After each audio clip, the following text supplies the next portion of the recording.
Now the next thing that we're going to look at, and this is something that you might actually want to do first before you try the other maneuvers.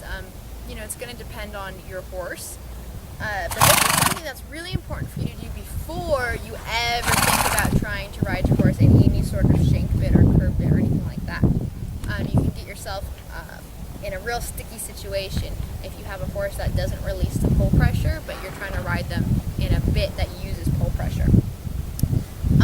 What I'm going to show you is you're going to have your horse lower their head off the halter, okay, off the pressure on the pole using the halter. And it really is, I would say, absolutely necessary for every horse to know how to do this, okay? Because what happens is, if you've ever been, taking your horse, trailered them out to a new place, whether you went to a show or a trail ride or whatever, and, they maybe got a little bit excited, their head's up, they're looking around, maybe they start to get a little bit nervous and spooky. When their head is up like that, they're paying no attention to you whatsoever. Their eye is in long distance mode. They're looking way out over there on the horizon, okay? When you lower their head, their eye goes into like a near distance mode. So now they'll see you, they'll pay attention to you and what's going on around them.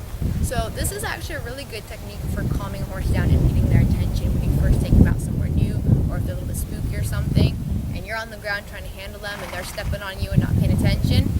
This is a good technique to have in your back pocket to use to kind of get their attention again and calm them down a little bit.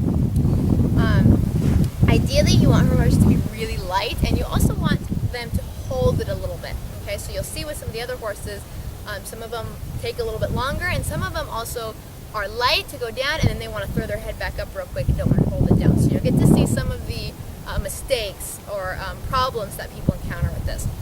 Again, take your time, okay? Just work on it a little bit every day. When you get your horse out, a couple minutes, work on it, and then, move on. And after a couple sessions, your horse will really start to get the idea and will get pretty good at it. You want to have your hand, I would say, on the side of your halter. This isn't something that I do underneath with the lead rope. You could get rid of your lead rope if your horse will stay with you.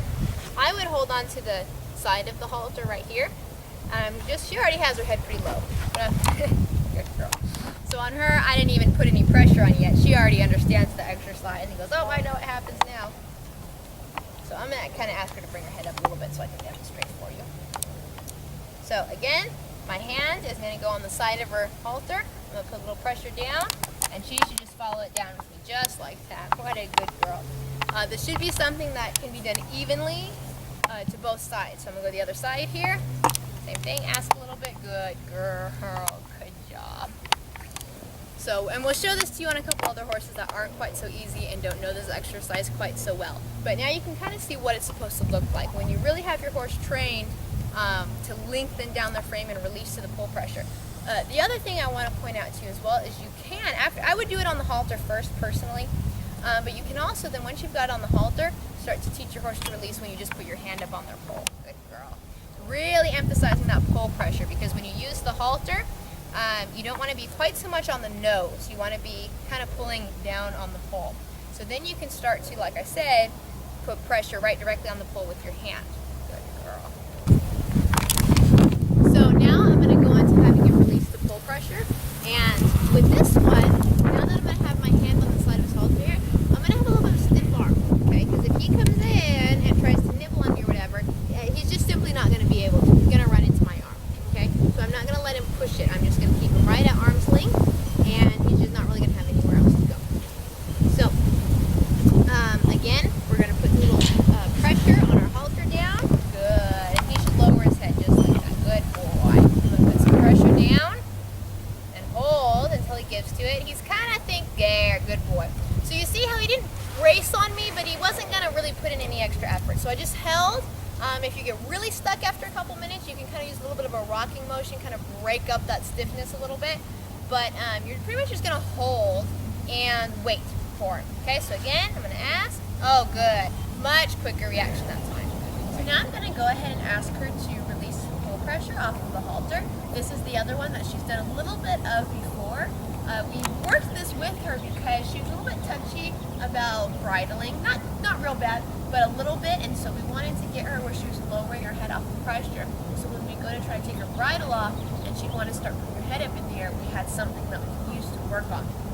So this is something that if you have an ear shy horse or a head shy horse, or a horse that doesn't like to be bridled, or any of those sorts of things, and like I had said when I was with Cheyenne, especially you don't want to use a curb a bit if your horse doesn't do this. And actually, I won't even tie a horse unless they do this, because if your horse is tied and they don't know how to release to the halter pressure, and they start to step back or they pull in or something, they're going to freak out. Okay, so this is something that you do as a precursor to tying, and again, to using any sort of shank or curb bit. Okay? So what you'll see with her is that she will pretty well, after the first 1 or 2 times, she'll start to, as soon as I put a little pressure on, she'll lower her head down, but she doesn't want to hold it there. She wants to lower it down and then pop it up right away. And that's just something that will come with as she relaxes. And so I'm going to work with it a little bit. I'm not going to force it, okay? I'm not going to hold her head down, because that's just going to create tension. So what I want her to do is relax into it, because when she relaxes, it's going to be natural for her to put her head down and leave it there, okay? So we're just going to play with it a little bit and see if we can get her more comfortable with lowering her head, so then she'll start to want to hold it. Then eventually, as she'll hold it at a stop here, then we can start to ask her to lower at a walk or trot. So I just have my hand on her halter here, and I'll put some pressure down. Oh, good girl. That was quite good for her. Good girl. Okay, I'm going to ask again. And I'm going to try to keep her present with me over here a little bit. She wants to look up over there at her buddies, but I'm going to try to keep her with me. Good girl. Now, she's holding it really well. This is very good for her today. And so now I'm going to ask her, now she's got it down and holding it here, and I just very lightly have a finger on the halter. I'm not holding her there. She's holding it. I'm going to ask her a little more. Oh, what a good girl. Good job. All right, now I'm going to go ahead to the other side.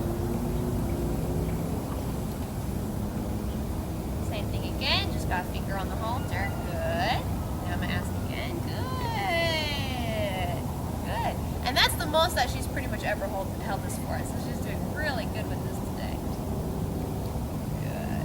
Good. Excellent. What a good girl. Good job. And again, like I said, when she goes down, I'm not going to tighten up and hold her there, okay? I'm just going to keep my hand on it, and I'm going to just ask for a little more now, and it's very slight. Good. Now I've got my hand on it, but I'm not pulling on her, and I'm not holding her real tight, okay? I mean, I've got one finger on it now, you can see. And just having my hand there is going to remind her what I'm asking for, but I'm not gripping on it, and I'm not holding her and forcing her down there, okay? So I'll go one more time on the other side, and let's see if we can get her to hold it for even a little bit longer today. Good. Good girl. So again, just got my hand on it. I'm not holding her there. And I'm talking to her, telling her how good she is. So right there, she thought about coming up, but I just put a little slight pressure, and she stayed there with me. What a good girl. And now I released her. Excellent job. You can see she was nice and relaxed through that, and that's what you're looking for with this exercise. If your horse is tense to begin with, then it's going to be really hard to try to keep them down there. They're going to maybe release, and then they're going to want to throw their head back up. And so you just keep practicing it in a comfortable situation until it becomes second nature to your horse, until they just naturally, as soon as you put that pressure on, they lower it down. And as it becomes second nature to your horse, then you can use that as a tool when you get into tense or stressful situations to try to help your horse calm down. Now, I do want to give you a couple of tips. If you're working with a horse that is, they're not lowering to it, which is going to be in the beginning. I didn't expect her to do quite so well today, but I'm very proud of her for lowering to it so easily the first time. But I do want to show you, for one, you're going to want to just hold, okay? So you're going to put some pressure on, and if your horse is not releasing to it, hold steady. And it may take a minute or two, okay? So you may have to really wait. Don't put too much pressure, because it can kind of stress them out a little bit. Like I said, this is a very sensitive area for your horse, and so I wouldn't put too terribly much pressure. I would hold and wait for a while, and you're not going to get their head down to the ground. It's going to be the slightest little bit down, and you're going to release, okay? If your horse is really stuck, or they're kind of wall-eyeing and they're zoning out on you, what you can do is, as you have your pressure down, kind of rock them, their head back and forth a little bit. Not harshly or anything like that, but just rock them to start to break up that tension. And as they relax a little bit with that rocking, that's one thing. Horses tend to kind of, when you kind of rock them like that, it does usually relax them. See, now she's licking and chewing. So keep the tension on. If your horse isn't giving to it, keep the pressure, but kind of rock a little bit, and then your horse will kind of give you a little dip down and release on that in the beginning. Okay, so you're not going to get your horse real low at first. A little bit of release, and then let him have it, and then ask again. And as you practice this over a couple of days, it'll start to get where your horse will go down a little bit, and then you can ask a little more, and then you can ask a little bit more. Good girl. And you can get him all the way to the ground. And then you can start to get him to hold it, just like what I showed you on her.